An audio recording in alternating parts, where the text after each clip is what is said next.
Comment nous y Je dis assez avec un grand plaisir pour porter cours numéro 16 ans pour nous.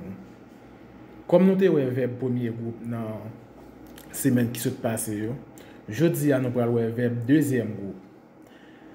Verbe deuxième groupe, c'est verbe qui termine en ER. C'est verbe qui respecte les règles, terminaison dans chaque temps. C'est verbe radical, pas changé. Nous prenons exemple comme verbe comer. Dans le verbe ça, COM, c'est radical, ER qui c'est terminaison. Depuis nous avons identifié ça, nous sommes capables de conjuguer n'importe verbe deuxième groupe. Pour nous conjuguer le verbe, nous supposons connaître pronom personnel.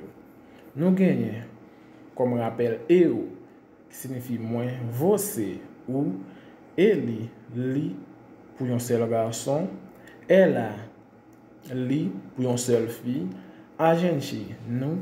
En français, a gente ça signifie on, c'est pronom neutre. Nós, nous.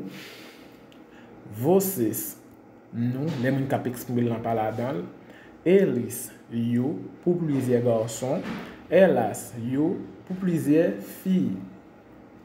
Nous pourrons aller pour temps présent. Comme rappel, temps présent indique une action qu'a fait kounya. Terminaison qui marche avec temps présent pour verbe deuxième groupe, c'est o qui marche avec eu, e qui marche avec você, ele, ela, a gente, emos qui marche avec nós, em qui marche avec vocês, eles, elas. On conjugue l'ensemble. Eu como, moi manger. Eu como, moi manger. Você come, ou manger. Você come, ou manger. Ele, ela come, li manger. Ele, ela come, li manger. A gente come, nous manger. A gente come, nous manger. Nós comemos, nous manger. Nós comemos, nous manger.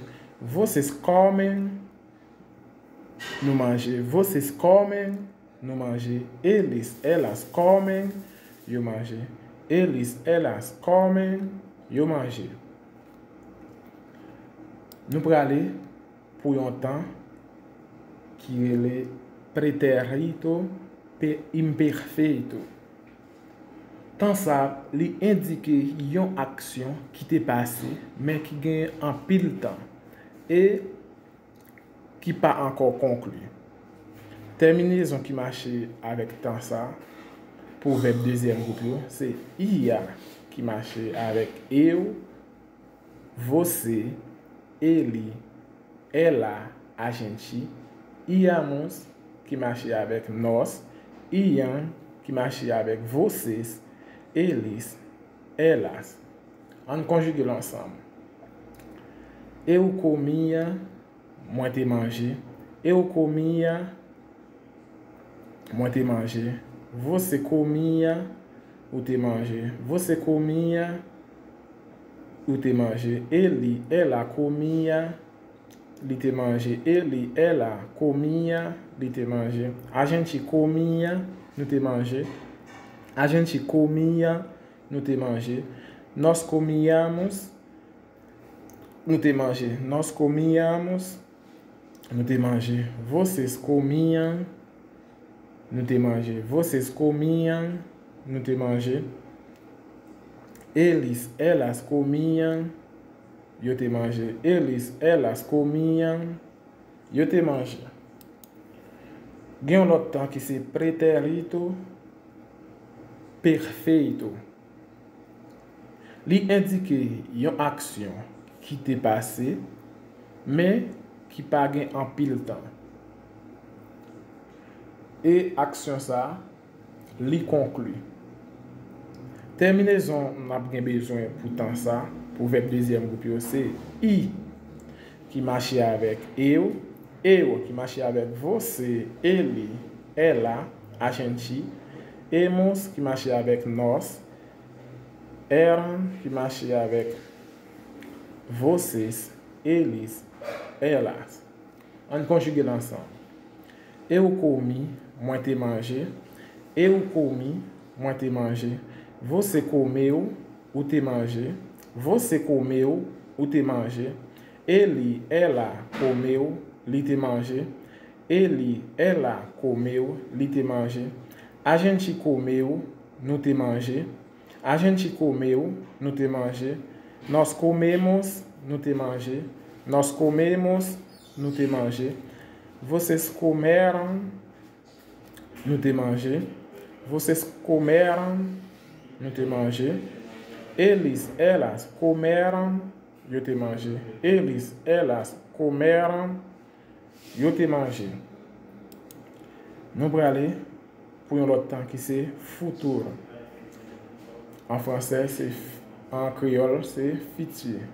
Tant ça, li indique une action qui pral faite mais qui prend un petit temps.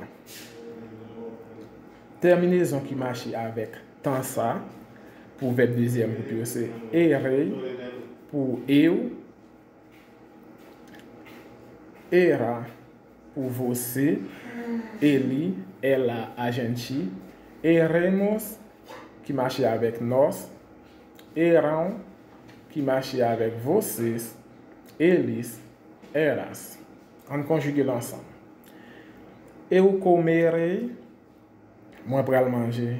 Eu comerei, moi pral manger. Você comerá, ou pral manger. Você comerá, ou pral manger. Ele, ela comerá, li pral manger. Ele, ela comerá, li pral manger. A gente comerá, nous pral manger. A gente comerá, nous pral manger. Nós comeremos, nous pral manger. Nós comeremos, nous pral manger. Vocês comerão, nous pral manger. Vocês comerão, nous pral manger. Eles, elas comerão, eu pral manger. Eles, elas comerão, eu pral manger. Nous pral aller pour un autre temps qui c'est futuro próximo. En créole, c'est futur proche. Tant ça, li indique une action qui pral fait, mais qui pas prend en pile temps. Formule c'est verbe ir au présent plus verbe là à l'infinitif. Nous gagnons eu vou comer, moi pral manger. Eu vou comer, moi pral manger. Você vai comer, ou pral manger. Você vai comer, ou pral manger. Ele, ela vai comer, li pral manger. Ele, ela vai comer, li pral manger. A gente vai comer, nous pral manger. A gente vai comer, nous pral manger. Nós vamos comer, nous pral manger. Nós vamos comer, nous pral manger. Vocês vão comer, nous pral manger.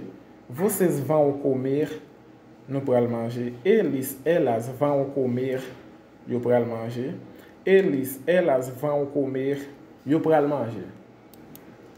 Nous gagnons l'autre temps qui c'est conditionnel. En créole, c'est conditionnel.